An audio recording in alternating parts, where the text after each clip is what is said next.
आषाढी वारीचा उत्साह दिवसेंदिवस वाढत असून संत श्रेष्ठ ज्ञानेश्वर महाराज आणि जगद्गुरू संत तुकाराम महाराज यांच्या पालख्या आज पंढरपूर तालुक्यात दाखल झाल्या।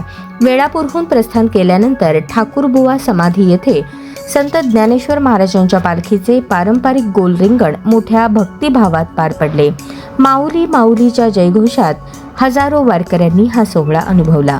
यानंतर माळशिरस तालुक्याच्या हद्दीत संत ज्ञानेश्वर महाराज आणि त्यांचे ज्येष्ठ बंधू सोपानदेव महाराज यांच्या पालख्यांची पारंपरिक बंधू भेट झाली।